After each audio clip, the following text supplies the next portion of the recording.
When they ask me how I did it, I say God taught me. When they ask me how I'm winning, I say God taught me. When they ask me why I'm different, I say God taught me.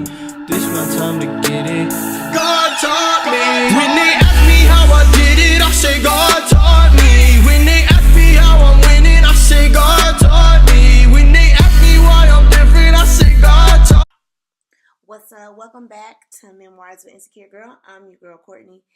Yo, it's been like forever. More so because of baby girl.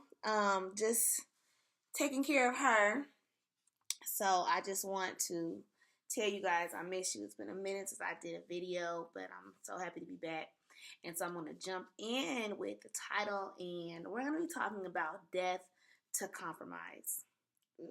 It's kind of rough. When I came up with the idea, and I was praying with God, and the Lord was just speaking to me, and death to compromise, I know it's a little death. But so easily in the Christian community, even myself, have dealt with compromise and how easy it is to kind of veer away from the expectation that God has for us just for convenience for ourselves or even to make us feel comfortable. I know I've dealt with it in the past as far as following Christ and getting hot and then kind of getting cold and kind of divvying off into things that I had dealt with in the past. And so I really want to talk about compromise. And so good old Webster says compromise is a settlement of differences by consent or something intermediate between a blending of qualities or two different things. Basically just blending. It means to intertwine our will sometimes, which is what I'm going to be talking about, and God's will, and trying to compromise the two to intermingle them to make them one. And so that is what compromise is. And for me, asking for God to give me forgiveness. In the past, I had dealt with that and then kind of backsliding back into, I asked him for forgiveness, so he forgives me, so I want to go back and do my own thing. And I've seen that in the community just as believers. And I was reading something, and they said that it's not that our friends and our families don't want to learn about Christ and they don't have a desire to follow him wholeheartedly, but it is our account.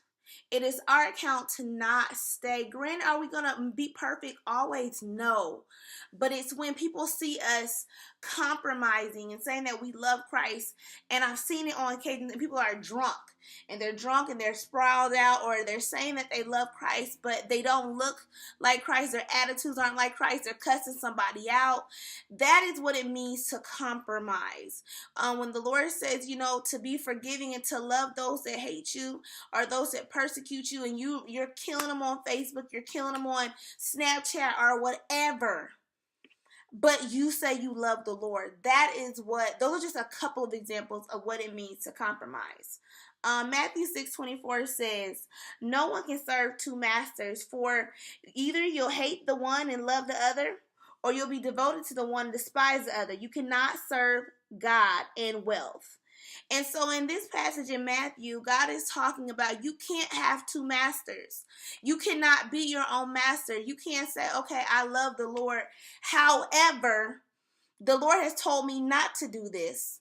The Lord has told me not to go here. The Lord has told me not to touch this, but I'm going to do it anyway. That is having two masters, and you cannot have one or the other. The Lord says, I'd rather you be hot or cold.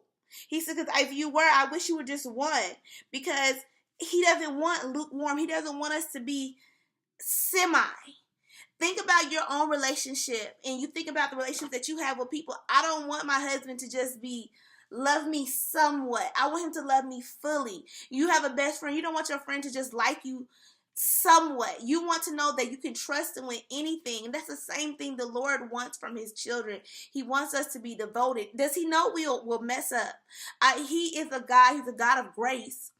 But he does not want compromise. In this area of our life, when it comes to compromising, we must be surrendered. In battle, even in boxing, I always talk about boxing, to surrender. Surrender means to give up your own will. When you're fighting and you say, I surrender, Lord, all right, Lord, I take my hands off of it. And for me, I had got to that place in my life. And for me, it was celibacy. It was years ago, and I was dealing with wanting my own will for relationships and wanting my own will for doing what I want to do. I didn't think I could even practice celibacy. And I finally got to the point, I was in the shower, and the Lord was like, it's not working for you. You compromised my will for so long. You always come back to this place of being brokenhearted, downtrodden, and hurt. And you are like, Lord, forgive me. I love you, but I don't want that half of you. I don't want that lukewarm. I'd rather you be hot or be cold. One or the other. Don't give me halfway, because that's why we go back into these cycles. And we go back in these cycles of saying we love the Lord, and then next thing you know, we're back in his presence, like, Lord, I'm weary, I'm broken. And granted, we would have times of brokenness and being hurt, but why cause it when we're compromising? Some things are ordained by God, but then there's some things that are just our will. He gives us free will. He gives us choices. I was speaking to a friend of mine, and she was telling me of a young lady that she had met and that she knew for a while, and she was trying to follow God. And my friend decided to really follow God wholeheartedly.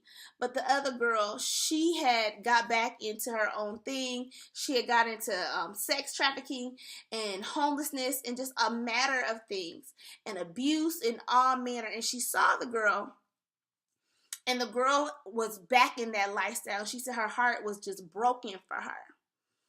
And when she was telling us about this young woman, all I could think about was death to compromise. I don't believe the Lord has that for our lives, to be in abuse and all manner of things. But there was some place in her life, which we're still praying for her. We're still praying for God's will and for her to accept God fully. But there was a place where there was compromise. And when you compromise, it does not work for your good. It does not work. You're working for the evil. And that always puts a wedge between us and God. And so if I can say anything that I can leave with you, is that you don't want to compromise. I did it for far too long. And I just think about that time that I wasted, when I could really be understanding the full power of God. Granted, I'm able to tell other people about following God and what it means. But that compromise, it's not worth it. It's not worth it. Being at odds with God. You don't want to be an enemy to God when we fall to sin every time. Be hot. Be on fire. Because I'm telling you, it's worth it. Until next time. Peace. Taught me, this my time to get it. God taught me.